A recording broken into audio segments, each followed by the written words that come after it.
Pranav, am I visible? Yes, yes. So, am I audible? Everyone here? Yeah, you are audible. Yeah, okay. So, good evening, everyone. Thank you all for finding time and visiting today's webinar. My name is Dr. Pranav Wagmare, and I am a physiotherapist at Recoup Healthcare. Here we are to discuss diabetes and how to manage diabetes. So, currently we have as panelists we have Dr.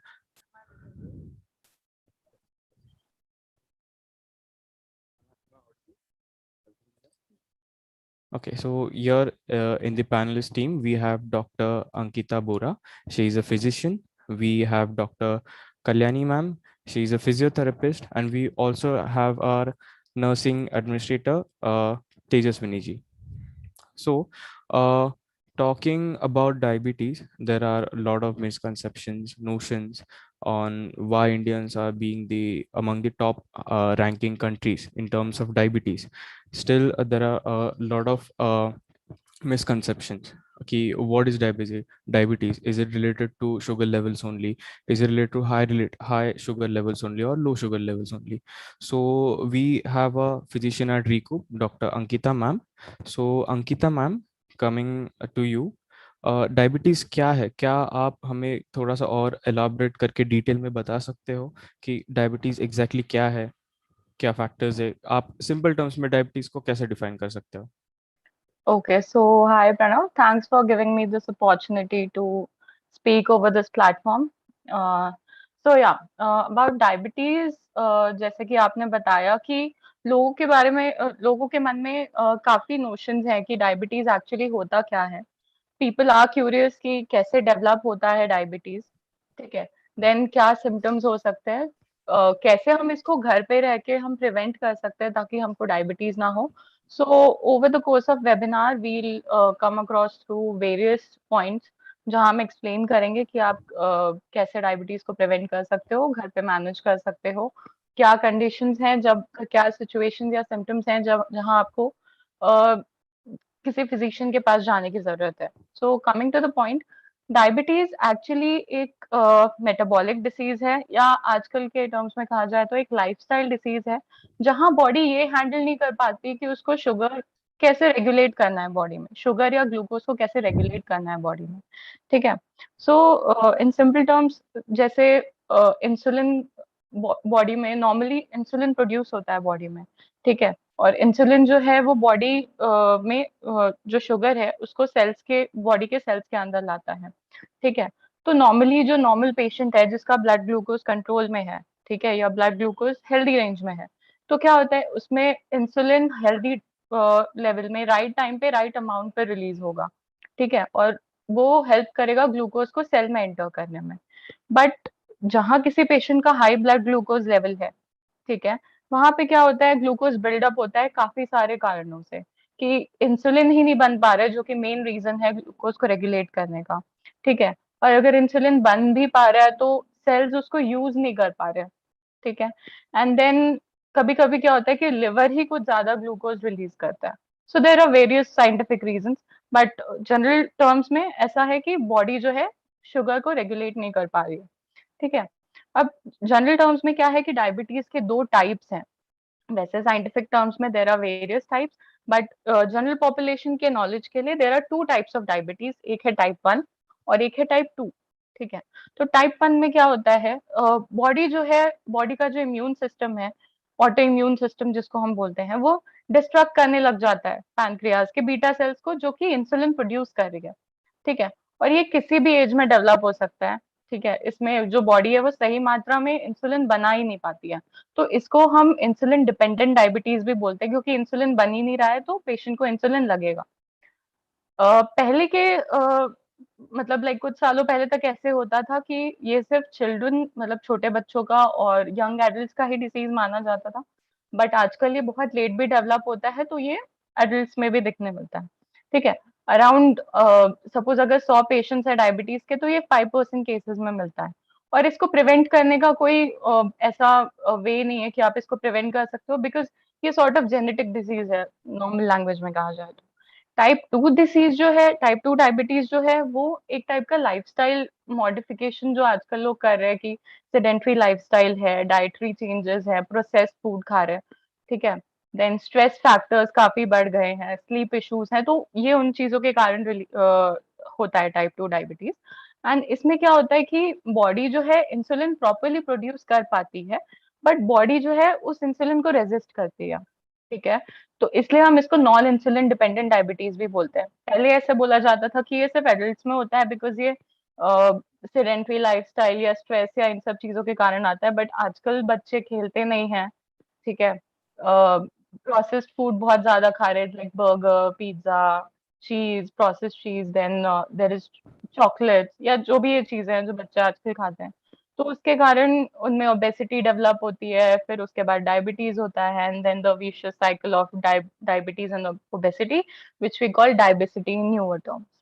Okay, so yeah, that's what I want to say about diabetes. Okay, तो जैसे Ankita ma'am ने explain किया कि glucose, अगर हम कुछ खाते हैं तो वो ग्लूकोज में ब्रेक डाउन होता है, इंसुलिन उसे मदद करता है कि वो ग्लूकोज को अच्छे से यूटिलाइज करे और डिफरेंट डिफरेंट कामों के लिए वो यूज कर सकता है। लेकिन अगर इंसुलिन सही मात्रा में नहीं आ रहा है तो शुगर इधर बिल्डअप होगा, नहीं तो कम होगा। अगर ये ऊपर नीचे होता है तो सिंपल टर्म्स में अपन इसको डायबिटीज बोल सकते हैं। फिर Yes, इसको दो टाइप्स में क्लासिफाई किया जा सकता है, type 1 and type type 1 or 2। type 2. Yeah. So mostly अगर जेनेटिकल फैक्टर से प्री डिस्पोजिशन ऑलरेडी है तो टाइप 1, और लाइफस्टाइल रिलेटेड है तो type 2। Yes, yes. Okay okay. Insulin को रेजिस्ट करती है मोस्टली बॉडी टाइप 2 में, that's the main reason, and that's the most common type of diabetes also. 95% patients में टाइप 2 डायबिटीज मिलता है। Okay okay ma'am, getting back to Dr. Kalyani, if like Dr. Ankita said, these are the issues with diabetes, but how does one know कि मुझे diabetes है या नहीं? ऐसे क्या साइंस होंगे जिसको हम देख के बता सकते हैं कि मुझे है, मुझे नहीं है, मुझे बॉर्डर लाइन है, मेरा कंट्रोल में है, मेरा नहीं है? तो Kalyani ma'am, could you please help us with this? Yeah, thank you so much, Pranav. So basically, the recent guidelines by ICMR have said that HbA1c, which is glycosylated hemoglobin, is essentially the gold standard these days. The reason it's considered a gold standard is because it gives you a baseline or an average of your blood sugar over the past 3 months. So uh, it's not just yesterday's sugar, but it's an average of the over the past 3 months that your body has gone through. Okay. Another reason why HbA1c is better is because it also gives you an idea about how your lipids are. So it also gives you it's also a lipid marker, and it's a biomarker for long-term diabetes glycemic control. So अगर किसी को long term diabetes है तो उनका glycemic control over the past few months कैसे है या long term कैसे है, that is very well shown by HbA1. Then there are few advantages, कुछ advantages है HbA1c करने के। पहला तो आपको फास्टिंग नहीं करना पड़ता है, आप कभी भी जाके ब्लड वर्क करा सकते हो। ऐसे नहीं है कि आपको 12 आवर्स या 14 आवर्स फास्टिंग करना है, आप डायरेक्टली जाके ब्लड दे सकते हो और आपका HbA1c का रिपोर्ट जनरेट होगा। Then you don't have to drink glucose, so there are some test which I will explain now, जहाँ पे आपको ग्लूकोज पीना पड़ता है, उसके बाद आपको ब्लड देना पड़ता है to understand how your blood works. So to understand how your glucose tolerance is. Okay. So another reason why HbA1c is good is because ये monitoring और management of diabetes और chronic diseases में बहुत help करता है, क्योंकि it gives you a glycemic control and it gives you a lipid profile. Then we have a few more tests which are usually done for all diabetic patients. So first is a fasting plasma glucose test, जहाँ पे आपको 12 hours fasting करना पड़ता है. So usually it's done like you have to have dinner at 7:30 or 8 in the evening, and 12 hours after that, so 7:30 or 8 in the morning, you get your blood work done. So it's just an example. So you can have, so people have dinner at 9, 10, but it is, you have to see to that you do it 12 hours after you finished your dinner. That's very important. So that is your fasting plasma glucose. which has to be less. So if it is more than 126 mg per dl, then you may have diabetes. Then you have this postprandial. So आप खाना खाने के 2 घंटे बाद blood देते हो lab में, वो टेस्ट करते हैं, and then they check your blood glucose level in that. This, if अगर ये 200 mg per dl से ज्यादा है, so then there's a possibility that you have diabetes. Then you have something known as oral glucose tolerance test, which is called as the OGTT. यहाँ पे usually prescribed the patient को नाश्ता करना होता है. एक after half an hour 45 minutes after you've had breakfast, 75 gram glucose आप 200 ml water में completely dissolve करते हो, और वो 75 gram glucose का sachet मिलता है. It's not sugar that you dilute into water. That sachet has to be diluted into water and you're supposed to drink it over the next 20 minutes. उसके बाद आप 2 घंटे सिर्फ पानी पी सकते हो. You do not eat, you do not have juices or anything. और 2 घंटे बाद आप ब्लड लैब में सबमिट करोगे, and they look after your blood work. They look at your blood glucose level. ये भी 200 mg per dl से ज्यादा हो so you have diabetes. That's what OGTT does. There is also something known as random blood sugar. So ये random blood sugar अगर 200 mg per dl से ज्यादा है, random blood sugar it can be taken any time in the day. Morning में ले सकते हो, दोपहर को ले सकते हो. It's not decided, it's random. So ये random blood sugar जो है, that with symptoms of diabetes, एक दो तीन symptoms के साथ, then there is a possibility that you have DM. So that you have diabetes. So we'll be talking about the symptoms अभी थोड़ी देर बाद. But अगर आपको symptoms है और आपका random blood sugar 200 mg per dl से ज्यादा आ रहा है, so you definitely have to meet a physician.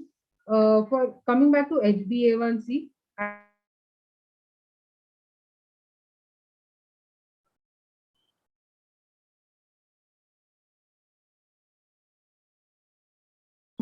5.7%.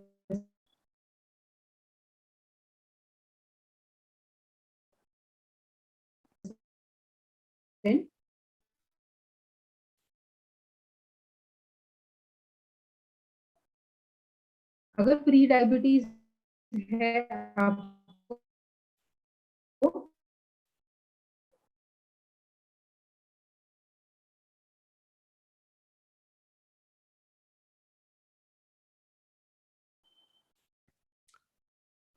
Hello. Kalyani ma'am.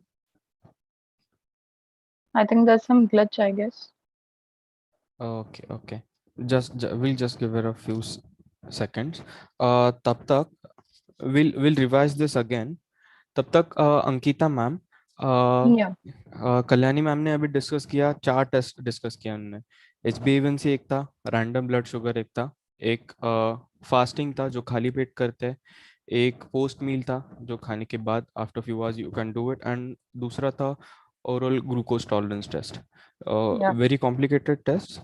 लेकिन leaving this, you mention some risk factors and signs to watch.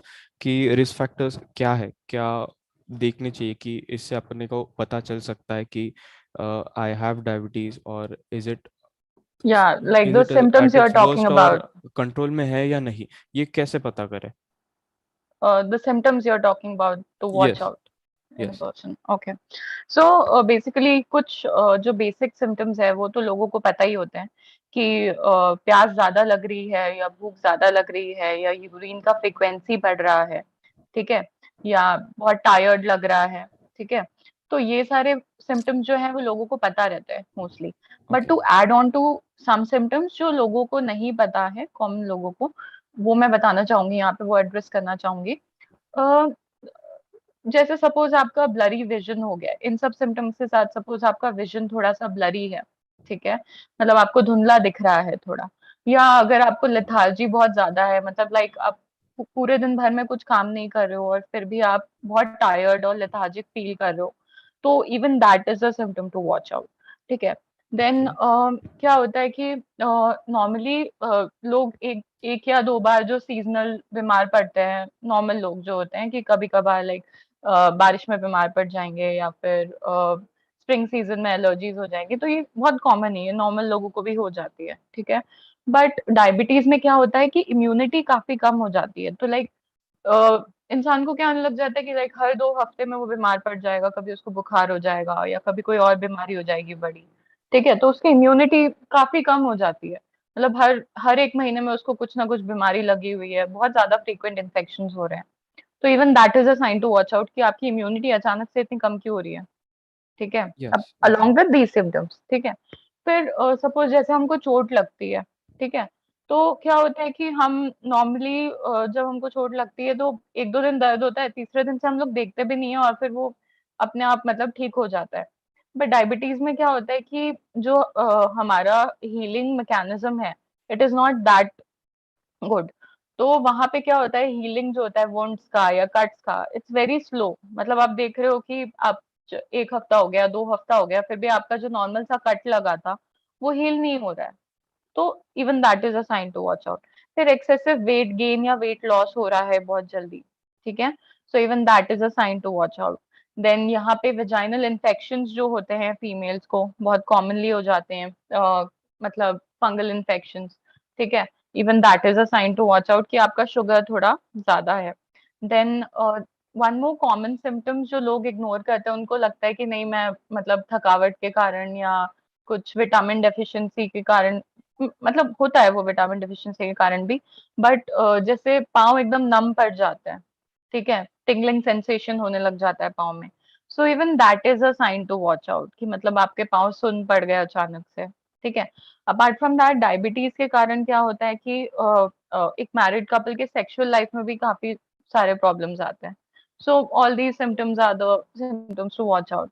अब इसमें भी कॉम्प्लिकेशंस काफी सारे हैं, जैसे अगर आपने ध्यान नहीं दिया इन सिम्टम्स में, ठीक है, तो मतलब किसी भी ऑर्गन को ले लीजिए, जैसे आप आई हो गया, ठीक है, तो अगर आपने सही टाइम पे आपने अपना टेस्ट नहीं करवाया, या जैसे कल्याणी जी ने बताया था कि HbA1c आप हर 3 मंथली नहीं कराओगे, या आप अपना रैंडम ब्लड शुगर और पोस्ट प्रैंडियल और फास्टिंग ये सब आप रेगुलरली एनुअली चेकअप नहीं कराओगे, और आपने ये सिम्टम्स पे भी ध्यान नहीं दिया, तो काफी सारे कॉम्प्लिकेशंस हो सकते हैं, जैसे आंखों में कैटरैक्ट की या मोतियाबिंद भी जिसको बोलते हैं उसकी प्रॉब्लम हो सकती है, ग्लूकोमा एक टाइप की डिसीज होती है आंखों की, वो भी हो सकती है, ठीक है। देन किडनी में काफी सारी तकलीफें हो सकती हैं, जैसे बीपी बढ़ सकता है, मतलब किडनी बीपी बढ़ सकता है, लोगों को ये लगता है कि किडनी और बीपी का क्या कनेक्शन है, पर BP is directly related to your kidney function.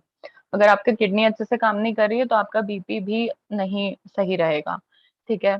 Then kidney अच्छे से काम नहीं करेगी, जैसे मैंने आपको बताया कि पाँव सुन पड़ जाते हैं, तो that is directly related to कि आपकी नसें या आपके जो न्यूरॉन्स है वो कैसे, उनका हेल्थ कैसा है, ठीक है।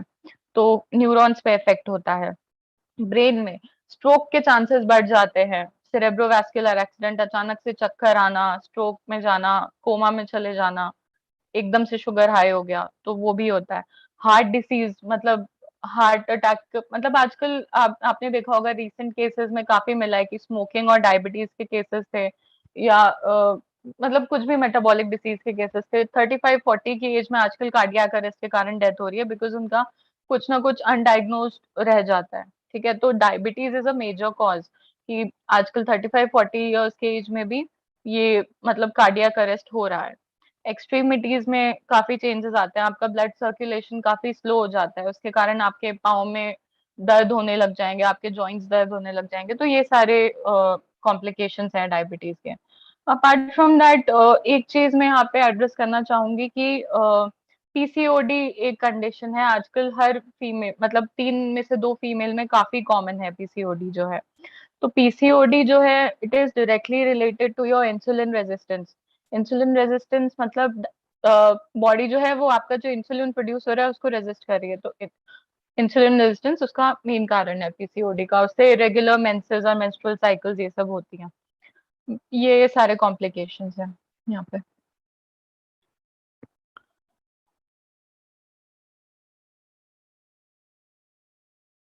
Okay, thank you Ankita ma'am.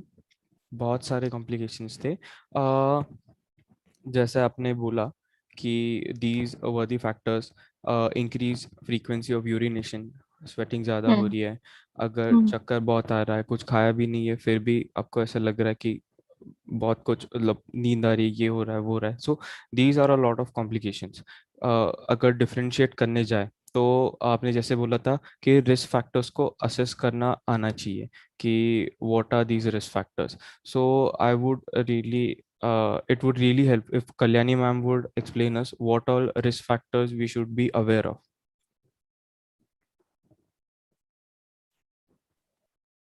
Right. So basically, risk factors is like something that puts you at risk, like the name says. ऐसी चीजें जो आपको at risk डालती है. So उसमें भी we have two types, एक modifiable, एक non-modifiable. Modifiable, like the name says, जैसे नाम कहता है कि जो आप चेंज कर सकते हो. There is some you have control over them. उसके ऊपर आपका कंट्रोल होता है. Then there are things like non-modifiable factors, जिसके ऊपर आपका कोई कंट्रोल नहीं होता. They are inherent or they are what you are. So we'll talk about modifiable factors first. Modifiable factors में पहला is your physical activity. तो आपकी physical activity कितनी है, कैसी है, as compared to what is required of your daily dose, उतना आप physical activity कर रहे हो कि नहीं, that is one. Then your blood pressure. If you have a higher blood pressure, you have a chance of developing diabetes. Then आपका weight. I think Dr. Ankita might have covered like how weight is one of the reasons why people develop diabetes. Obesity is one of the reasons why we develop diabetes. So your weight, then cholesterol, your lipid levels, and all also matter when it comes to developing diabetes.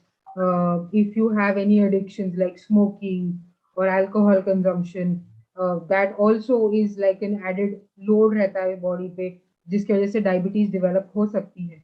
आपका diet, I think that's very, ये जैसे I think Dr. Ankita might have mentioned or might mention कि अगर sugary foods का ज्यादा consumption हो रहा है इन किड्स और things where sugar consumption has increased, your diet plays a very important role in your day to day life.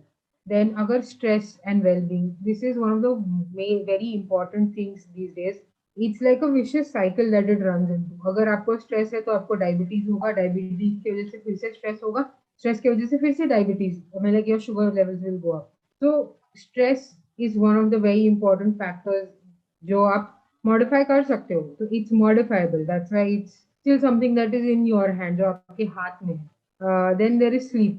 अगर आपके sleeping patterns altered हैं, अगर आप ठीक से अगर आप enough नींद नहीं complete कर पा रहे हो, again that also puts you at risk of developing diabetes, develop होने के chances है. And sedentary lifestyle. अभी 2 साल से because we are working from home, we are studying from home, everything happening from home. ये sedentary lifestyle जो active लोग थे उनकी भी sedentary हो गई है lifestyle अभी. So that has become, that's always been one of the risk factors. But अभी तो ज़्यादा होगा क्योंकि because of lockdown and everything हमारा sedentary lifestyle ज़्यादा बढ़ गया. Then coming to non-modifiable factors, one is family history. So very important, family history in the sense your parents, your paternal grandparents, maternal grandparents, like आपके माँ बाबा, आपकी माँ के side की फैमिली में अगर किसी को है डायबिटीज, दादा दादी, सॉरी नाना नानी, आपके बाबा के साइड में किसी को है डायबिटीज, लाइक दादा दादी and all of that, that puts you at a higher risk of developing diabetes because like Dr. Ankita said, it is hereditary most of the times. तो अगर आपकी फैमिली हिस्ट्री है डायबिटीज की तो आपके chances of developing diabetes बढ़ जाते हैं. देन एथनिसिटी, ऐसे ऑब्जर्व किया है, there was research done and everything कि Asians, Africans, everyone on this side of, so like the eastern side, we have a lot more predisposition to diabetes as compared to जो Caucasians है, जो फिरंग्स है, जो west side में रहते हैं, उनसे ज्यादा हमें टाइप 2 डायबिटीज होने के चांसेस ज्यादा होते हैं. Then age, अभी until recent times or until the past few years, कुछ साल पहले तक एज ऐसे एक फैक्टर था कि जहाँ पे बोला जाता था कि ये एज के बाद आपको type 1 diabetes, sorry type 2 diabetes होने के चांसेस है, और ये एज के पहले अगर है तो टाइप 1 है. बट दिस ये जो लाइन है, ये बाइफर्केशन है बिकम आज के दिन में बहुत ब्लर होती जा रही है. टाइप 1 डायबिटीज भी दिखता है लेटर ऑन स्टेजेस में, टाइप 2 डायबिटीज अर्ली स्टेजेस में भी दिखता है. बट जैसे पहले था 40 to 45 ईयर प्लस लोगों में टाइप 2 डायबिटीज ज्यादा होके दिखता था. Then we have a gender predisposition, जहाँ पे males are more predominant, predisposed, जहाँ पे male gender को ज़्यादा हो chances है diabetes develop करने के as compared to female gender. But even in that, like Dr. Ankita said, female gender में अगर PCOD, PCOS ऐसी चीजें हैं तो that again becomes an added risk factor for the women. Then अगर in female specifically अगर gestational diabetes है, अगर when they were pregnant, जब बेबी था तभी अगर उनको डायबिटीज डिटेक्ट हुआ था, अभी ग्लाइसेमिक कंट्रोल है, अभी डायबिटीज नहीं है, पर लेटर ऑन स्टेजेस में ये डेफिनेटली एक रिस्क फैक्टर होता है, जहाँ पे अगर आपको प्रेगनेंसी के टाइम पे डायबिटीज डिटेक्ट हुआ था तो आपको बाद में डायबिटीज होने के चांसेस बढ़ जाते हैं. And also if you and there's something known as metabolic syndrome. Metabolic syndrome में दो तीन कंडीशंस अगर साथ में आ जाते हैं तो उसके साथ डायबिटीज भी दिखता है कभी कभी. So तो these are the things metabolic which we syndrome में कल्याणी वी कैन मेंशन यहाँ पे डायबिटीज, पीसीओडी एंड हाइपोथायरॉयडिज्म. या yes these are the three common metabolic conditions जो कि फीमेल्स में conditions. बहुत कॉमन है. तो like Yes, it's a very vicious triangle you can say. yes. या because of insulin resistance. Maybe topic for another webinar, definitely. Okay okay. Okay, back to so you, Pranav. Okay, Kalyani ma'am, आपने बोला risk factors दो हिस्सों में divide कर सकते हैं. एक जो नॉन मॉडिफाइबल, जिसको अपन चेंज नहीं कर सकते, और एक है मॉडिफाइबल. सो मॉडिफाइबल ने आपने बोला कि if there are any certain addiction like tobacco consumption which can harm you further and which can add to the added destruction of diabetes, so वो अपन बंद कर सकते हैं. स्ट्रेस, अगर इनएक्टिविटी है, गलत डाइट है, ज़्यादा शुगर कंजम्पशन है, तो वैसे अपन कुछ मॉडिफाइबल रिस्क फैक्टर्स के जरिए अपन मॉडिफाई कर सकते हैं. We can control diabetes and we can like cease this process.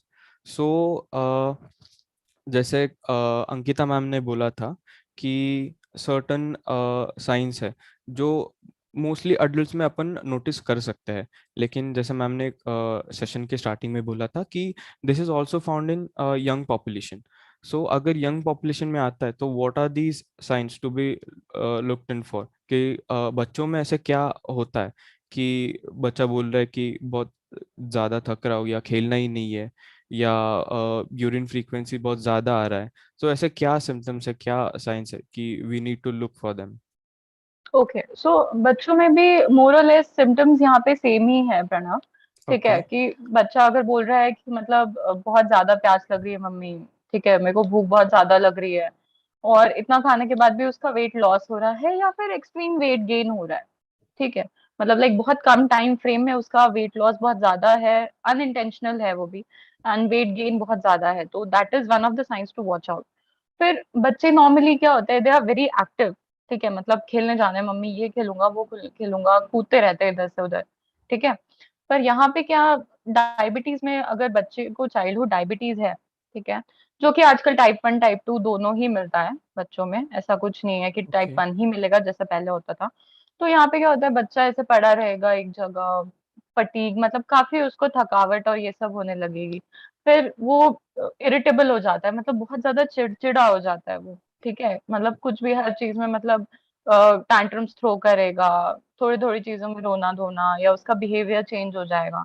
ठीक है, वन मोर थिंग यहाँ पे आप क्या देख सकते हो कि उसका ना बहुत ही फ्रूटी ब्रेथ आएगा ओके डायबिटीज का. अब यहाँ पे उसका साइंटिफिक रीजन एक्सप्लेन करने जाएंगे तो काफी लंबा हो जाएगा ये webinar. But this is one reason to, one symptom to watch out कि मतलब फ्रूटी फ्रूटी स्मेल अगर ब्रेथ. आ रहा ओके है. This can even be seen in adults as well, but बच्चों में काफी कॉमनली दिख जाता है. ठीक है, तो पेरेंट्स को क्या वॉच आउट करना चाहिए कि वो मेंटेन रखे वेट बच्चे का. ठीक ओके है, बिकॉज डायबिसिटी जो है it is very common in children region. Diabesity, मैं यहाँ पे फिर से बोलना चाहूंगी, डायबिटीज और ओबेसिटी का कॉम्बिनेशन है ये बच्चों में. ठीक है, तो इससे क्या होता है, वेट गेन, मैंने जैसे पहले भी बताया कि वेट गेन होता है तो इंसुलिन रेजिस्टेंस होता है, इंसुलिन रेजिस्टेंस होता है तो डायबिटीज होता है, और फिर वही वो विशियस साइकिल वेट गेन की. तो वेट मेंटेन करना है, ये इंश्योर करें कि बच्चा जो है वो बहुत एक्टिव रहे, खेले कूदे. ये नहीं कि घर पे बैठ के मोबाइल में खेल रहा है, ठीक है, खा रहा है, पिज्जा खा रहा है, बर्गर खा रहा है, चिप्स खा रहा है, और आप उसको दे भी रहे हो पढ़ाई के नाम पे. मेक श्योर कि मतलब वो पढ़े भी और खेले भी उतना ही। इट इज वेरी इंपॉर्टेंट कि बच्चा खेले, वो फिजिकली एक्टिव रहता है उससे। बाकी ये चीज आजकल बहुत कॉमन है, मैंने देखा है कि मतलब हम जब बच्चे थे तब तो काफी कम होता था कि मतलब महीने में एक बार चॉकलेट मिल गई तो हम बहुत खुश हो जाते थे, ठीक है, कि वाह आज तो चॉकलेट खा ली महीने में एक बार। पर आजकल फ्रिज में देखो इतनी सारी चॉकलेट्स पड़ी रहती हैं, बर्गर्स पड़े रहते हैं, कुछ ना कुछ मीठा तो पड़ा ही रहता है फ्रिज में, ठीक है। तो ये चीज इंश्योर करनी बहुत जरूरी है कि आप शुगर को या चॉकलेट को या बर्गर या पिज्जा को एज अ ट्रीट मत दो बच्चों को कि तुम पढ़ाई करोगे तो तुमको ये शुगरी फूड मिलेगा या तुमको ये जूस मिलेगा टेस्टी वाला, ठीक है। ये सब नहीं, आप उनको फ्रूट्स, मतलब फ्रूट्स का कोई मतलब फ्रूट सैलड को थोड़ा टेस्टी वे में बना के उनको वो खिलाओ। तो क्या उससे क्या होगा, उनका डाइटरी जो रिक्वायरमेंट है वो भी पूरा होगा, उनको टेस्टी भी लगेगा, और ये जो डायबिटीज का रिस्क है वो भी जाएगा। तो मतलब ऐसी वेजिटेबल्स तो चलो बच्चों को कितना भी खिलाओ वो खाएंगे नहीं, बट एज अ ट्रीट मैं बोल रही हूँ कि आप उनको फ्रूट सैलड या फ्रूट से बना हुआ, मतलब नेचुरल जो आप घर पे फ्रूट लाते हो उससे बना हुआ आप कुछ भी खिला सकते हो। ये है। या okay okay, so I think to wrap this up, मतलब बच्चों से लेके बड़ों तक डायबिटीज सबको अफेक्ट कर सकता है। आफ्टर ऑल इट्स अ या लाइफस्टाइल डिजीज। सो आपने ये भी बोला था कि ऐसा नहीं है कि लो सोशो इकोनॉमिक स्टाटा के लोगों को ही होता है या सिर्फ हाई इकोनॉमिक स्टाटा के लोगों को ही होता है। सिंस इट्स या अ ये लाइफस्टाइल डिजीज, ये किसी को भी हो सकता है। सो आफ्टर दिस अगर लो सोशियो इकोनॉमिक स्ट्रेटा वाले भी देखो ना, मतलब उन लोग का क्या है कि जैसे सपोज अभी हम जैसे महाराष्ट्र में हैं, ठीक है। हम्म तो जैसे खेत वेत में काम करने वाले लोग हैं, ठीक है, they can not afford 3 time का अलग अलग टाइप का सब्जी एंड अलग अलग टाइप का फ्रूट और ये सब। उनके लिए खाना इज, मतलब अगर उनको 3 टाइम की चाय मिल जाए, एकदम चीनी एकदम अच्छे से डाल के और दूध डाल के, सो दैट इज खाना for them, that is life for them. खाना नहीं मिलेगा तो चलेगा, बट उनको 3 टाइम का चाय मिल जाए तो उनका फिर पूरा दिन कट जाता है। सो ये मतलब वो एडल्ट्स में क्या, मतलब बच्चों को भी आजकल तो छोटे छोटे बच्चों को भी चाय देते हैं। हमारे टाइम पे तो हमको चाय वाय कुछ मिलता ही नहीं था पीने को, चाय चाय पीने से ये होता है, चाय पीने से वो होता है, ऐसे बोल के मम्मी चाय मना कर देती थी। तो ये चीज थोड़ा रखनी चाहिए ध्यान में। लेकिन हाँ, पर अभी आई गेस हर बच्चे की शुरुआती बॉर्नवीटा से होती है। Yeah, Bournvita is one more thing. Yeah, yeah, that is one more thing. सो पूरे आई गेस दिन की कैलोरीज एक ही कप में पैक। पर मैंने देखा है आजकल छोटे छोटे बच्चे भी चाय पीते हैं। छोटे छोटे बच्चे, दे हैव चाय इन देयर हैंड, मैं चाय पी रहा हूँ, चाय पी रही हूँ। हाँ, मतलब आप आज सुबह शुगर ड्रिंक से स्टार्ट कर रहे हो, पूरा दिन वापस एक जगह पे बैठना है और लेक्चर्स अटेंड करने हैं। आई थिंक हाँ, not only for school, for during our entire graduation also, कि आप सुबह यहाँ से या स्टार्ट करते हो फिर पूरा दिन लेक्चर्स, फिर वापस से यस, रिवॉर्ड के लिए भी अगर लेक्चर ज़्यादा एग्जॉस्टिव हुआ, कॉलेज का दिन पूरा एग्जॉस्टिव हो गया, तो एंड भी कोई शुगर वाले ड्रिंक से ही होगा। मतलब we are still treating sugar as a reward. या sugar as a treat.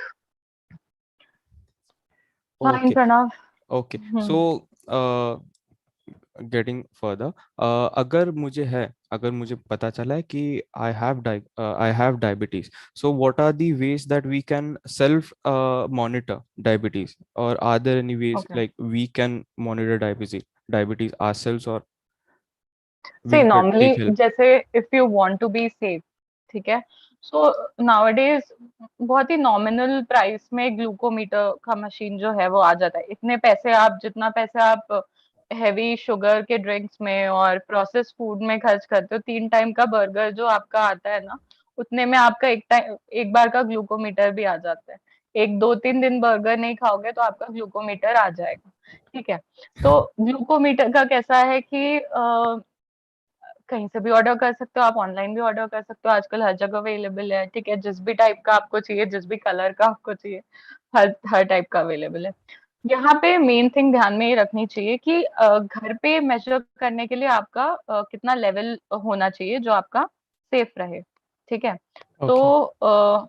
Suppose अगर आप फास्टिंग ब्लड शुगर देख रहे हो ग्लूकोमीटर में, ठीक है, तो वो अराउंड नॉर्मल इंसान में 70 to 100 होना चाहिए जब आपने खाना नहीं खाया, ठीक है।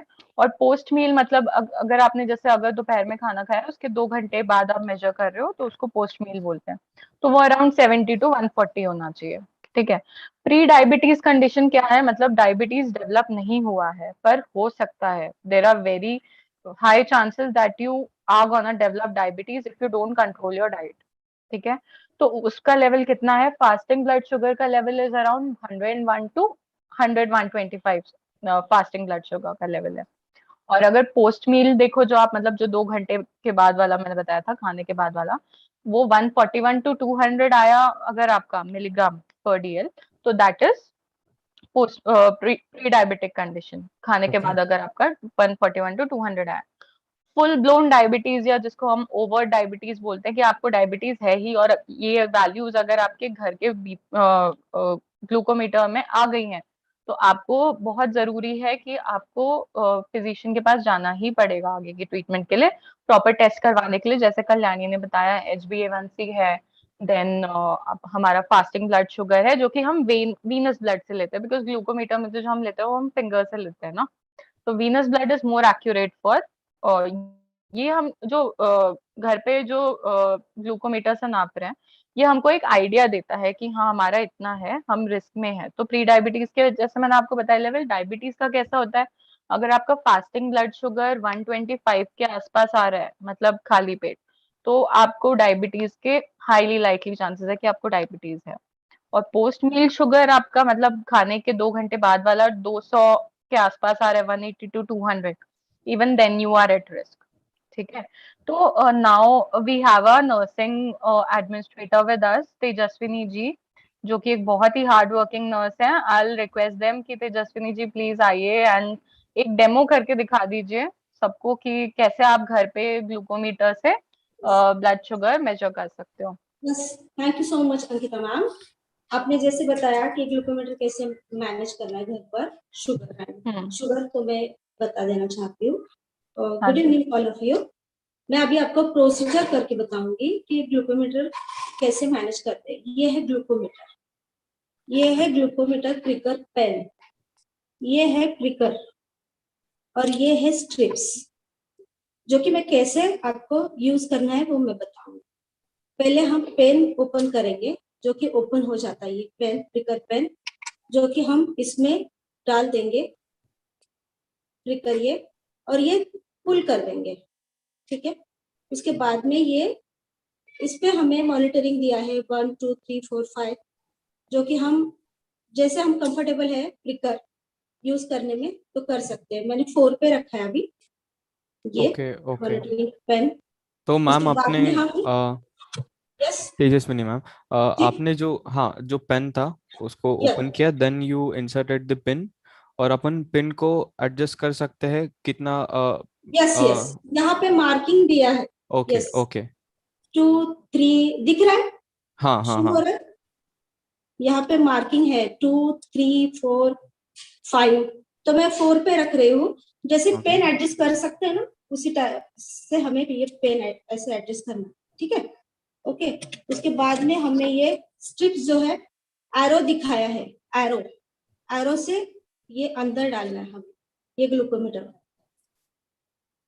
ओके, ये डाल दिया हमने अंदर। उसके बाद में यहाँ पे एक साइन आएगा ग्लूकोमीटर।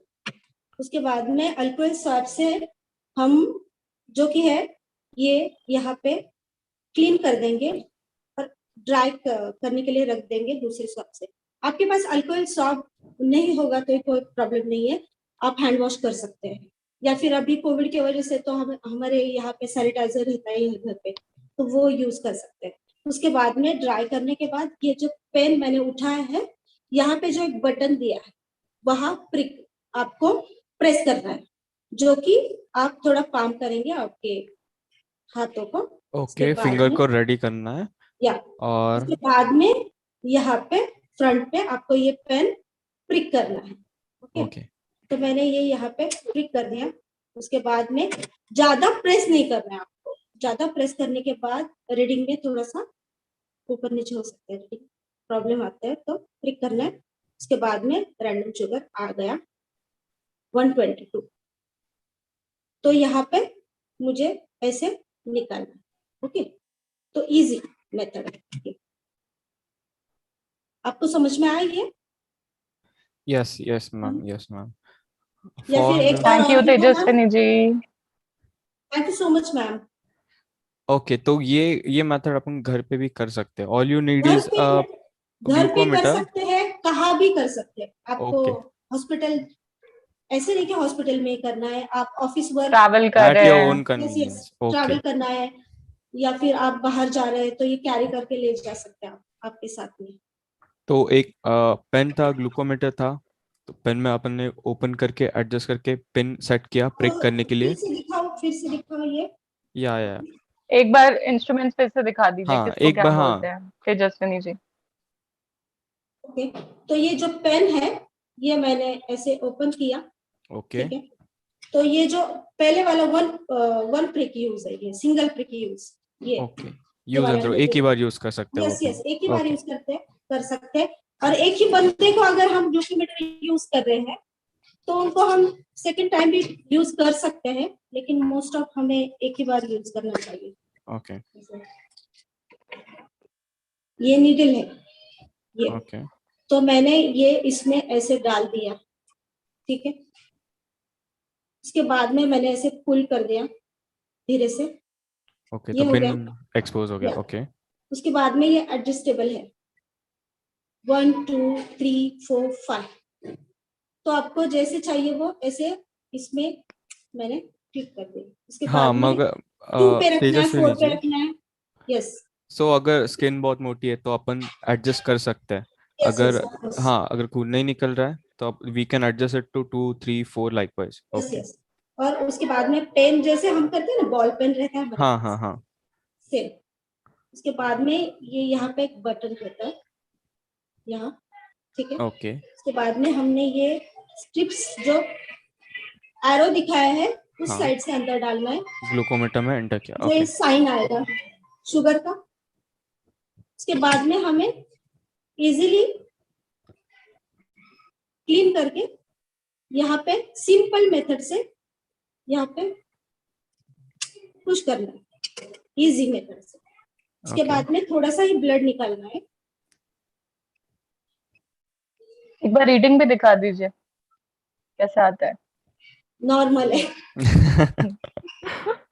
आपका नॉर्मली Congratulations, ma'am. रहेगा तेजस्विनी यस जी, यस आई एम इतना फिट। एक्टिव रहते हो आप। Yes thank you. सो ये ग्लूकोमीटर कहाँ भी कैरी कर सकते हैं।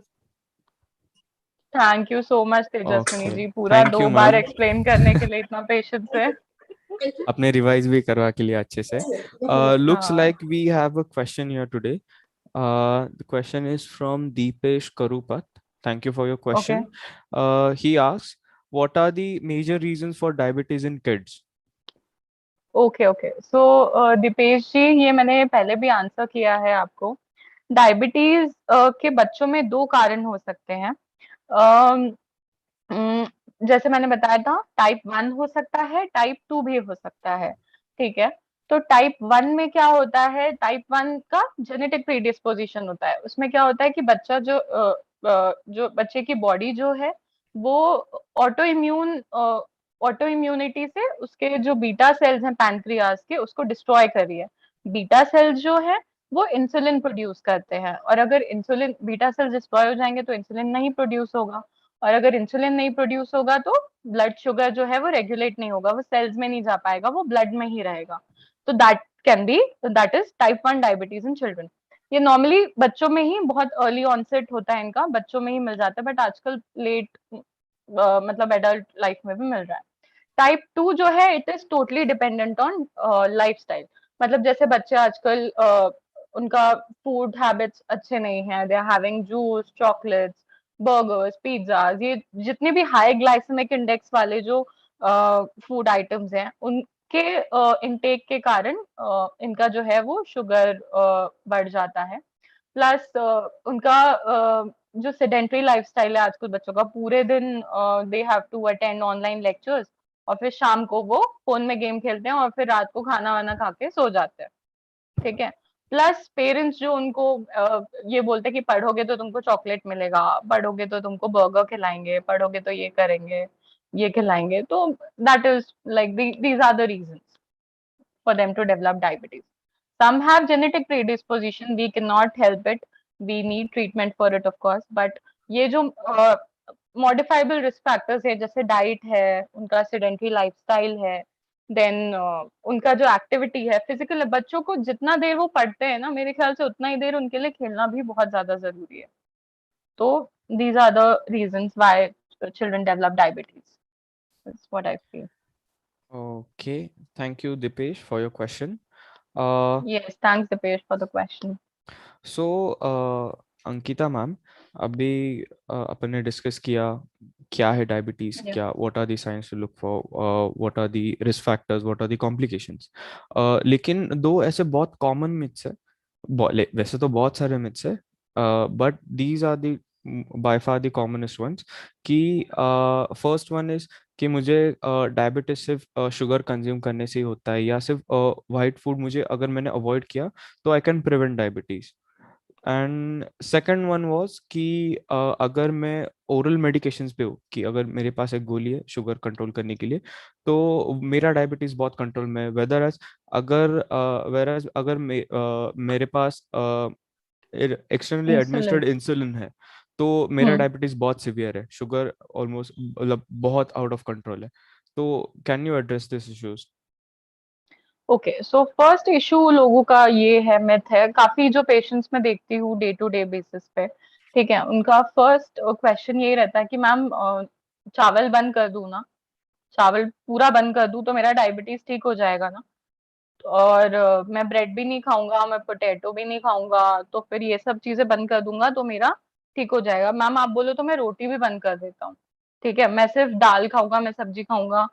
तो ये सब चीजें जो है, ऑफ कोर्स किसी भी चीज का अगर आप एक्सेस में लेते हो कोई चीज, तो वो बहुत ज्यादा हार्मफुल हो सकती है. लाइक अगर आप मैं तो ये भी बोल रही हूँ कि अगर आप सिर्फ सब्जी सब्जी भी बहुत ज्यादा एक्सेस में खाते हो, तो भी प्रोटीन और विटामिन बहुत ज्यादा बढ़ जाएंगे. तो हर एक चीज का एक प्रॉपर अमाउंट होना चाहिए, उतने ही अमाउंट में वो चीज लेनी चाहिए.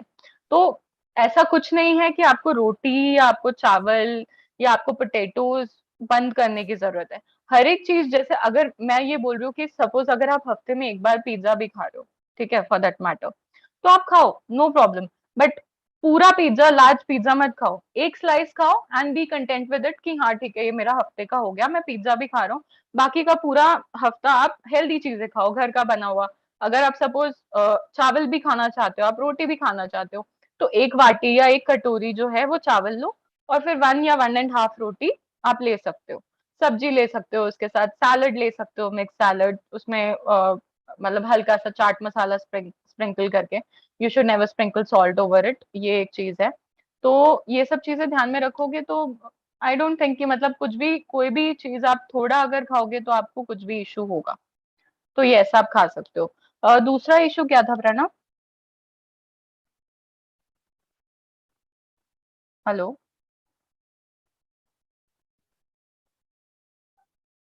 Thank you Ankita ma'am. What was the second issue? हाँ, फर्स्ट इशू कि कार्ब और शुगर डायरेक्टली उससे दैट, ही होता है क्या. या, सेकंड वन वाज कि ओरल मेडिकेशन पे है तो कंट्रोल में है, अगर एक्सटर्नली एडमिनिस्टर्ड इंसुलिन है तो आउट ऑफ कंट्रोल है बहुत शुगर, मतलब diabetes out of control and can not be controlled. So see no, ऐसा नहीं है. मैंने जैसे बताया आपको, type 1 diabetes is totally insulin dependent, ठीक है, because it has genetic predisposition, वहां पे ऑटो इम्यून डिस्ट्रक्शन हो रहा है बीटा सेल्स का एंड ऑल, और वो सारी स्टोरी, और इंसुलिन प्रोड्यूस नहीं हो रहा है. तो जब इंसुलिन प्रोड्यूस ही नहीं हो रहा है बॉडी में, कोई भी दवाई ऐसी नहीं है कि मैं आपको टैबलेट फॉर्म में इंसुलिन दे सकती हूँ, ठीक है. I have to give you insulin injection form में ही, और मतलब लाइक थोड़े थोड़े इंटरवल्स में वो देना पड़ता है.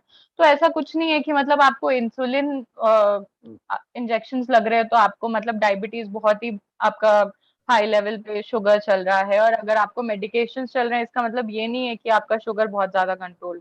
किसी किसी पेशेंट को, एक ही पेशेंट को मुझे 3 टाइप की दवाइयां देनी पड़ती है शुगर की, because okay. He has type 2 diabetes. और कोई एक पेशेंट ऐसा होता है जिसको मेरे को मतलब इंसुलिन के इंजेक्शन पे और एक मेडिकेशन पे हो जाता है उसका क्योर. तो इट्स नॉट लाइक कि आप इंसुलिन इंजेक्शन पे हो तो यू आर मतलब आपको बहुत ज्यादा कॉम्प्लिकेशंस होंगे.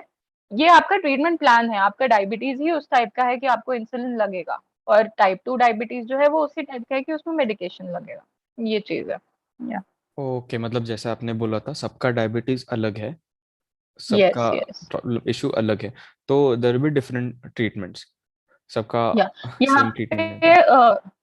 यहाँ पे I want to add one thing, आपने जो पहला इशू बोला था ना कि आप लोग ने देखा होगा जैसे जो फूड आइटम्स रहते हैं, ठीक है, उसमें पीछे एक न्यूट्रिशनल इंफॉर्मेशन दिया रहता है, right? I yes. Don't know if people read it और not, but it is for their knowledge, कि मतलब जो लेबल है वो लोगों के नॉलेज के लिए दिया गया है, वो किसी मतलब एज अ प्रूफ नहीं दिया गया है कि हाँ इसमें इतना ये इतना ये, वो लोगों की नॉलेज के लिए दिया गया है कि इसमें इतने कैलोरीज हैं, इतना फैट है, इतना कार्ब है, इतना प्रोटीन है, इतना उसमें मोनो अनसैचुरेटेड फैटी एसिड है, पॉली अनसैचुरेटेड फैटी एसिड है। तो उसका हर एक सर्विंग का एक साइज होता है। आप कोई भी चीज उठा लो, आप चॉकलेट से लेके आप ऑयल का, या आप कोई भी मतलब कोई भी पैकेट उठा लो, उसमें सर्विंग साइज लिखा रहता है, तो दैट इज वेरी इंपॉर्टेंट। और हर एक का डाइट जैसे डिफरेंट होता है, जैसे आप आजकल बहुत सारे लोग डाइटिशियंस को कंसल्ट करते हैं, तो अकॉर्डिंग टू योर डाइट, जो भी आपको डाइट दिया, आप वो लेबल पढ़ के आप यूज कर सकते हो वो चीजें, ठीक है। दूसरी चीज की आप कुछ लोग बोलते हैं कि मुझे फैट बिल्कुल भी नहीं खाना है। अब लोग फिर गूगल करते हैं और बोलते हैं कि यार आलमंड में भी फैट होता है, और मैंने तो सुना है कि फिश में भी फैट होता है, मैक्रल में, देन चिकन में भी फैट होता है, तो मैं ये सब चीजें नहीं खाऊं क्या? काजू में भी फैट होता है, तो should I stop all of this? ऐसा नहीं है।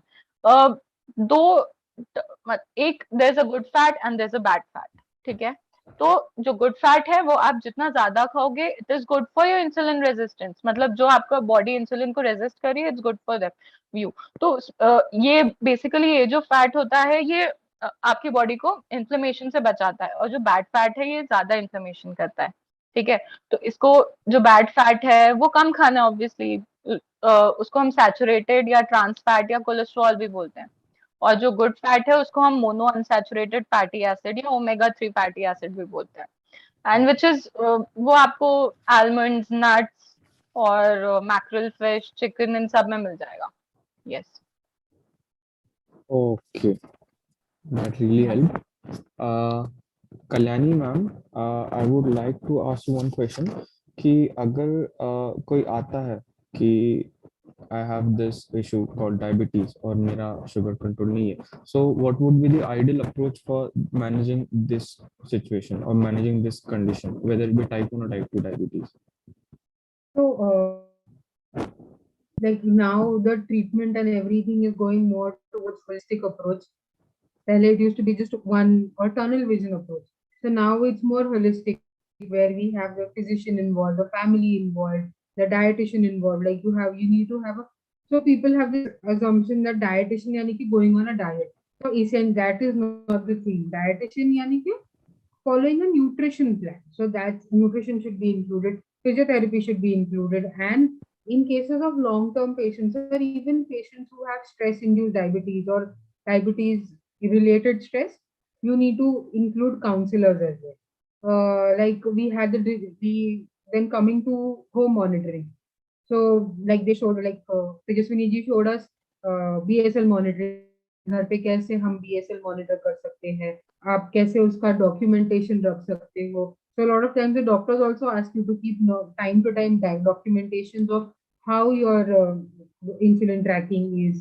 And essentially usually ऐसे लोगों में जिनमें अभी अभी इंसुलिन चालू हुआ है या जिनको अभी अभी डायबिटीज डिटेक्ट हुआ है, they are usually asked to track their sugar levels a lot more.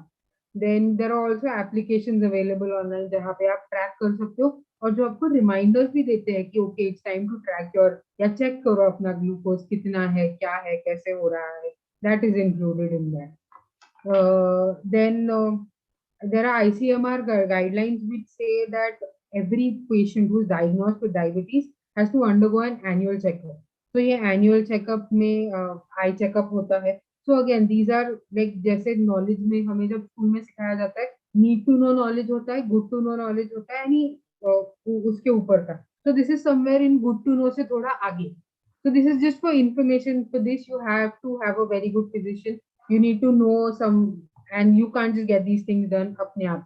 So इसमें एनुअल चेकअप में after you diagnose with diabetes आपको आई चेकअप कराना होता है साल में एक बार, आपका ब्लड वर्क होता है, ब्लड वर्क में हीमोग्राम होगा, फिर यूरिन रूटीन होता है, फिर यूरिन में भी you have protein levels, albumin levels, अगर ये नहीं हो पा रहे तो एटलीस्ट वो एक डिपस्टिक आती है यूरिन की, वो किया जाता है, देन लिपिड लेवल्स चेक किए जाते हैं, but again this is all prescribe by a proper physician who is looking after you, जो आपका देख रहा है diabetes monitoring for a lot of time. Then advance monitoring भी होता है, जहाँ पे अगर कभी कभी ऐसे होता है पेशेंट्स को रेकरेंट हाइपोग्लाइसीमिया यानी कि शुगर बहुत इजीली लो हो जाते हैं उनके, they are on diabetes, they have diabetes, पर उनके शुगर्स नहीं मेंटेन हो पा रहे ऐसे लोगों में, या फिर बहुत ज्यादा फ्लक्चुएशन है आपका ब्लड ग्लूकोज लेवल में, ऐसे लोग, फिर ऐसे जिनको एनीमिया है, बहुत ज्यादा सीवियर एनीमिया है, एंड हमारा जो ब्लड ग्लूकोज लेवल है बीएसएल रैंडम जो हम चेक करते हैं वो, और आपका HbA1c वैल्यूज में अगर बहुत डिस्क्रिपेंसी है तो ऐसे लोगों में, in such patients the doctor usually asks them to do continuous monitoring, जहाँ पे एक CGM मशीन लगाई जाती है for 5 to 7 days your blood is usually your glucose levels are monitored. If not that, then you have the ISCGM, which is an intermittent scanned continuous monitoring. So this is done for 14 days at a stretch, and that also helps in getting an idea of how your sugars are and how your medications are helping you. So that's about how you go into managing your diabetes. Like if you're a first, like if it's a first time diagnosis and you're scared and things like that, so there are people to help you out. So just don't stress over it and keep your follow-ups right, keep going to a physician on time. Any complaints, anything you feel like it's not right, you have to go to your physician. You need to keep in touch with them. Okay, Kalyani ma'am, I had this doubt कि diabetes already खुद में एक बहुत complicated situation है, उसके ऊपर उसको track करना और ज़्यादा कॉम्प्लिकेटेड है, उसके ऊपर the test you need to get done, followups वगैरह वो भी ज़्यादा कॉम्प्लिकेटेड है. So I think there is a need of an expert patient, जिस पेशेंट को बहुत अच्छी तरह से पता है ये कंडीशन. पेशेंट मोस्टली अगर डायग्नोज होने के बाद इतने इतने घंटे बिताता है डॉक्टर के पास या मेडिकल प्रोफेशनल्स के साथ, लेकिन बाकी का जो पूरा टाइम है वो पेशेंट को खुद हैंडल करना पड़ता है. मतलब इतना कॉम्प्लिकेटेड सिचुएशन मोस्टली पेशेंट को हैंडल करना पड़ता है. So how can recoup help us with this? So first and the most important thing is patient education and family education. So when it comes to diabetes, that is what is the first step into actually making the patient okay with what they are diagnosed with. Again, what Recoup is, we are a primary healthcare setup. जहाँ पे usually what happens is the patient directly goes to a tertiary care setup, the big and high end hospitals है, जहाँ पे directly, so the first point of contact essentially becomes a tertiary care center. So we want to change that. जो ये family physician की प्रथा थी, जो पहले जहाँ पे कुछ भी हो तो हम हमारे family physician के पास जाते थे, जो अभी काफी कम हो गई है. So we are trying to change that. So we are trying to inculcate that primary point of contact. So we are a primary healthcare provider. We provide you with a physician. We provide you with nursing care. We provide you with physio. We'll get your blood work done for you at the comfort of your home. So ऐसे भी नहीं है कि आपको travel करके जाना पड़ रहा है बहुत ज्यादा दूर या कहीं पे, तो भी virtual calls होते हैं. We can definitely there'll be home visits if it's required.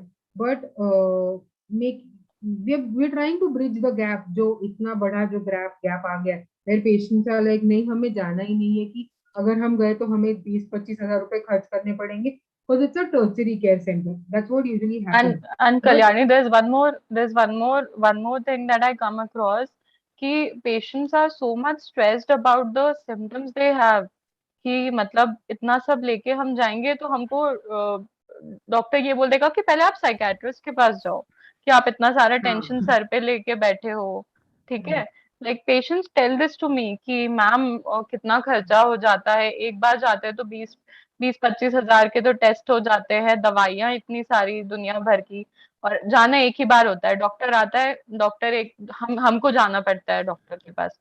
जो हॉस्पिटल है वो काफी दूर है हमारे घर से, बच्चों को संभालना पड़ता है, काफी सारे इश्यूज है मैम, घर का काम है, ऑफिस का काम है, तो इन सब चीजों में डायबिटीज एक सिर्फ बीमारी नहीं हो गई है, मतलब वो एक साइकेट्रिक लेवल पे भी इफेक्ट करती है। डायबिटीज मतलब जितने भी है मेटाबॉलिक डिसीजेज है, बीपी, डायबिटीज, काफी सारे लेवल, मतलब काफी बड़े लेवल पे इफेक्ट करती है साइकेट्रिकली। सो या रिकूब is actually helping in that way as well, कि आपको कुछ भी कभी भी रात को 11:30-12 बजे भी प्रॉब्लम है, you can contact the physician कि मैम मुझे टेंशन आ रहा है कि मतलब मेरा शुगर कभी कम होगा कि नहीं होगा, मैं डाइट से मतलब प्रॉपरली रिकवर कर पाऊंगी कि नहीं कर पाऊंगी, एक्सरसाइज कर रही हूँ तो मैं काफी एग्जॉस्ट हो जाती हूँ, is it actually good for me कि मैं इतना एग्जॉस्ट हो रही हूँ। So we are there with you for like 24/7, जब भी मतलब जब भी आपको जहां भी चाहिए वी आर देयर। सो मतलब अगर मुझे है डायबिटीज कोई भी है, अगर मेरे घर पे मुझे है, तो I I don't need to go outside and look go hunting for doctors कि अच्छा या इसके लिए ये आई चेकअप के लिए इधर जाना पड़ेगा, इसके लिए ये करना पड़ेगा, उसके लिए कैब बुक करो, ये करो वो करो, उधर से ये करो, ये एडजस्ट करो, वो सब रश बाजू में रख के मुझे सिर्फ घर पे बैठना है और रिकूप हेल्थ केयर को कांटेक्ट करना है and they will arrange this stuff for me. Yes Yes. Totally. So Recoup Health also has like we see to it that अगर हम अगर आपको आई चेकअप के लिए जाना है, तो at that point of time we would see to it that you don't have to go far away from your place. जो नियर बाय एरिया है वहीं पे आपको आई गुड आई चेकअप मिले, and we'll do the appointment booking for you. We'll do all of that for you. So you don't have even have to go through that entire hassle of calling them or anything. You just have to drop a message to our medical coach, and the medical okay coach or our case manager. So whoever's assigned to your case, the case manager will book the appointment for you. Would get you the appointment. Will give you the schedule and everything. You just have to be there, and they'll get your test and checkup done. That's how we could work. Wow, wow, wonderful. So, I hope, I mean, looks like we have covered all our topics and answered all the questions. So Are we there any have, more questions? uh, doesn't look like so.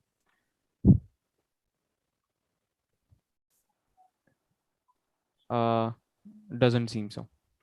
Okay, okay. Okay. So, we have come to the end of our webinar, I suppose. We'll be conducting more of these webinars from now on for increasing our own knowledge also, and for you people as well, so that we bring you a new disease and how to prevent it, how to manage it at home with the diet, with the exercise, how to approach, like if you really want to need to go to the physician or not. We'll bring you every week. We'll bring you different diseases and how to prevent them. Yeah. There was one more doubt. आपने बोला था risk factors में diet वाला एक part था, inactivity एक वाला part था। डाइट को कैसे मैनेज करना है वो तो समझ लिया, लेकिन अगर इनएक्टिव लाइफस्टाइल है कि सपोज एनीथिंग कि यू आर एन एम्प्यूटी और यू आर फिजिकली डिसेबल्ड और आपके पास ऐसा कोई ये नहीं है, मीडियम नहीं है कि आप एक्टिव रहो या शुगर को मैनेज कर सको, so how can recoup help us with that कि आप एक्टिविटी से या एक्सरसाइज से आप अपने शुगर लेवल्स को कंट्रोल कर सकते हो? I think Kalyani will answer this better. She's a So physiotherapist. Physio is another part of Recoup that we offer. So in that, we would ideally start with your lifestyle goals. It's very important to have your goal in mind. It's not just activity or exercise or things like that. Having a goal in your head, knowing your why is very important. Even in physio, like people might be wondering, life lessons yahan bhi chalu kar diya, but that's what it is. In physio, what's taught to us over the years is knowing your why. So in this, we have lifestyle goals in diabetes. You have to improve. So one of them is you have to improve your health through nutrition. Then we should be able to provide energy for reasonable body weight increase. So in अगर kids में diabetes हुआ है, अगर type 2 है जहाँ पे weight increase थोड़ा slow है, तो उसमें we have to provide them enough energy to increase their body weight or manage their body weight. Then we have to see to that they have a normal growth and development through the years. So their diabetes should not affect their growth and development. Then physio also helps in maintaining your glycemic control. Then it helps in achieving optimum blood lipid levels. And one thing that we have realized over the point of time is हर चीज जो है वो individualise custom made tailor made होना चाहिए. क्योंकि कैसे होता है, ऐसे there are times when patient से कि हाँ मेरे दोस्त को डायबिटीज है, मैं उनका डाइट प्लान फॉलो करूँ तो चलेगा. सो ये एक चीज जो बहुत इंपॉर्टेंट है कि आपके कॉम्प्लिकेशंस, आपका diabetes is going to be different from your friend. Like even in twins, I think we would have different presentations of the same thing. So it's very important to understand that everything has to be tailor-made. You can't look after, like you can't take someone else's diet, you can't take someone else's physio, you can't take someone else's exercise and follow it as yours. Then optimal physical activity is very important. Then behavioral changes, ये एक चीज है. जैसे risk factors में हमने बोला था कि स्मोकिंग है, टबैको कंजम्पशन है, अल्कोहल कंजम्पशन है. So these things need to be monitored. So we don't say कि आज अगर आज ये if you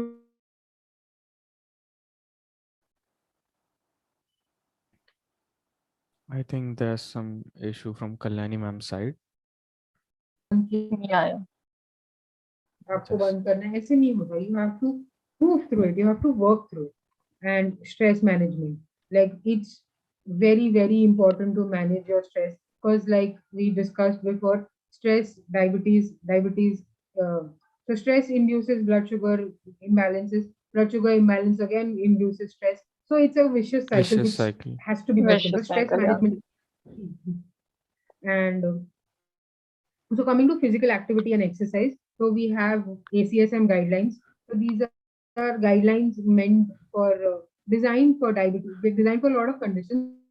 So right now, because we're doing diabetes, we'll just touch base on that. So that says that you have to do, any patient with diabetes has to undergo 45 minutes of moderate intensity exercise. So ये 45 minutes का जो exercise है, can be walking, can be cycling, can be jogging, swimming, yoga. You could do workout, anything that fits your fits your perspective. So there are people who like walking, who like going out for a walk. They can walk. There are people who like working out. They can definitely work out. And looking after your medications and everything is, you can leave it to us. So we obviously, because we have a rapport with your physician, we have a rapport with your treating diabetologist. You would always, everyone will be kept in loop even when we are designing your protocols and your plans.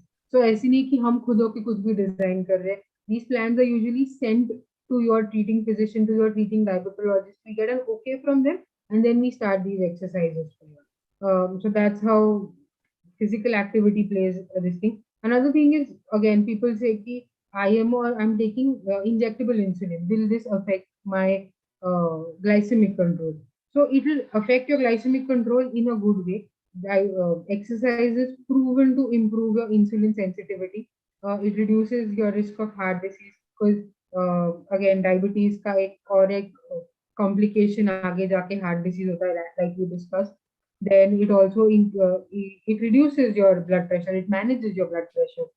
Then it improves your bone health. Your exercising help improves in your bone health. Then it also prevents unhealthy weight gain. So like we discussed, weight fluctuations होते हैं.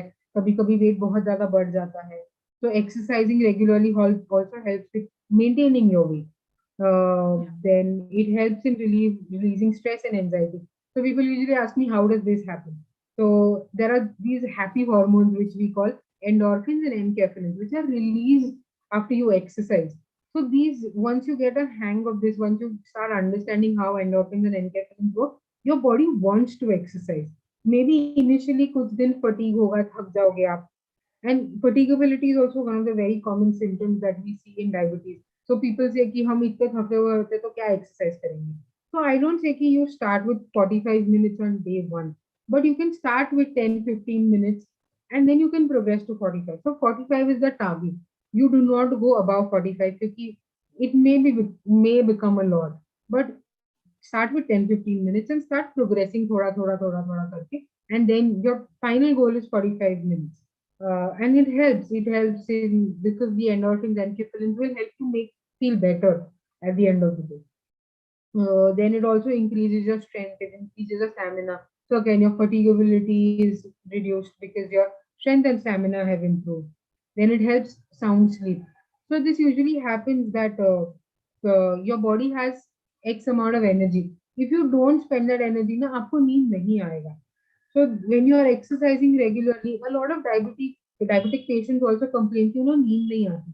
So again, a little bit of higher sugar on the higher side or lower higher side usually does not let you sleep. So if you are exercising, the sugar is getting utilized, and then you will have a sound sleep in the night. So the And your sleep releases growth hormone, and growth hormone has a direct effect on insulin. If growth hormone is releasing properly, insulin will release properly. So that's how your blood sugar is maintained through sleep. yes. If you have a sound sleep, yeah. Then you have your metabolic rate increases and it lowers your lipid level. So the recommendation, again going back to it, it's 150 minutes of aerobic activity throughout the week. And in that 2 days you do, at least 2 days you do resistance training, and you have to do stretching, because there are a lot of studies which say that diabetic patients usually have tighter muscles due to a lot of changes happening. But yeah, you should do stretching every alternate day or every 2 3 days. It just keeps you flexible.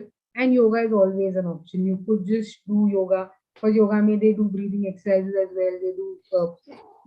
If yoga is your thing, then you can definitely do yoga. If working out is your thing, you can work out. If walking is your jam, then you can go for a walk. It's not hard and fast. It's always custom made, and it is according to your distance.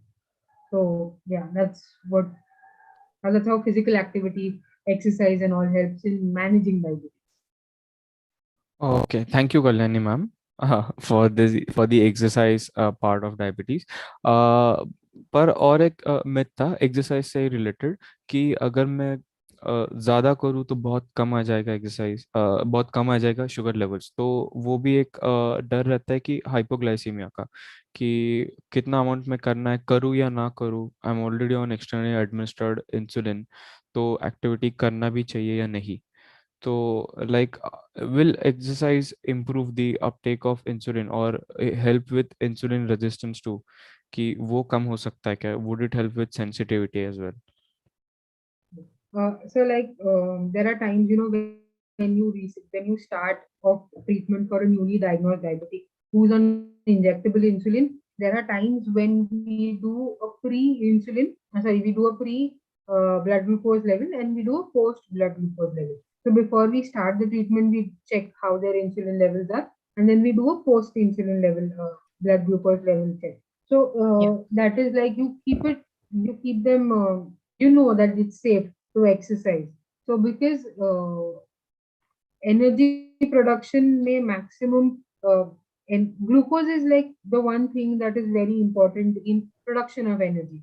Like I think we've learned it in 11th and 12th. So जिन्होंने भी science लिया है उन्हें पता है वो Krebs cycle and all that Yes. nightmarish biochemistry that was taught to us. Everything needs glucose.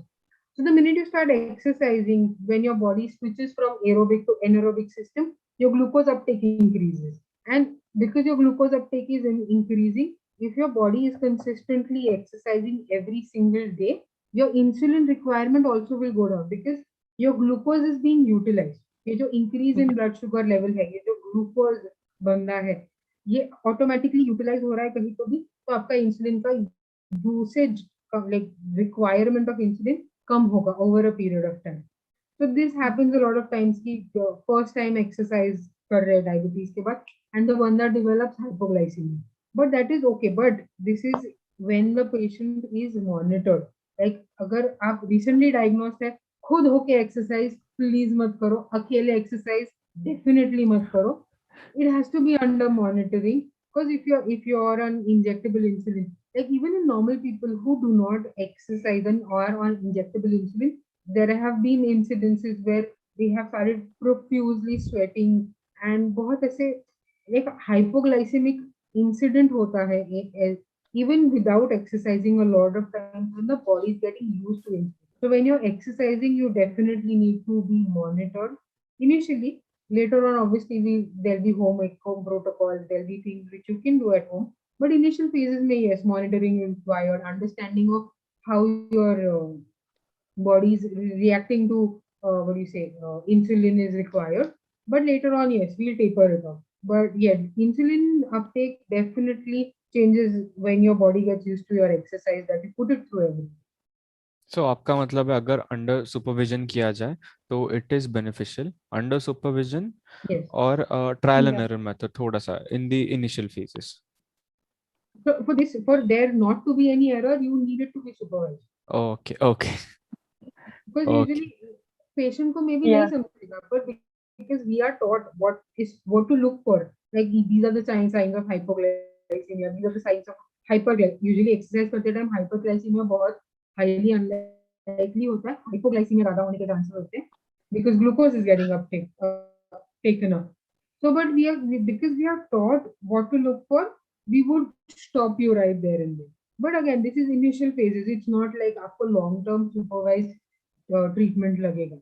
But then Okay. people will get into the thing कि जीवन भर supervision के under करना है. नहीं, it's not lifelong. It's till your body gets used to the exercise and till your dose is managed and maintained properly. That's how it is. Okay, okay. That really helped, Kalyani ma'am. So to conclude, we have come to an end of our webinar. I would really like to thank everyone who made this meeting possible, especially the presenters, Dr. Ankita ma'am, our physician, Dr. Kalyani ma'am, our physiotherapist, and Tejaswini ji, our nursing administrator. So And you, we, Pranav. Thank you. yes, we Thank you appreciate so you much for being being here. such a nice moderator. Thanks again for joining today, and we will see you next time with more topics and more awareness. Thank you and happy Children's Day. And please don't forget to like, share, and subscribe this channel. We'll definitely come up with new diseases, their prevention, their management, how you can practice easy and comfortable exercises at home, and then the basic diet that everyone can follow at home. We'll come up with everything. And also, please click on the bell icon. Bell icon. And if you have any suggestions, leave it in the comment section below. Yeah, We'll please work do on that. leave. Please do leave your Yes. comments on the comment section. We'll work on it. Thank you. Okay, okay. Thank you. Yeah. Yeah. Chalo. Thank you. Bye bye and happy Children's Bye Day. bye, Pranav. Happy Children's Day. Happy Children's Day.